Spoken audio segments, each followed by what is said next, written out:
कमे कमैता रहता बाकिर हमरा पास में खोल लेता गवही किराना दुकनिया जिंदगी गुजरता साथ में कहत कुछ लाई रुपया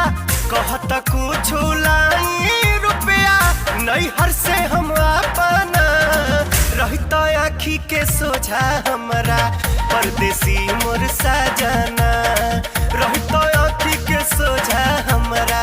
परदेसी मोर साजना नइखी मांगत साया साड़ी नइखी मांगत कंगना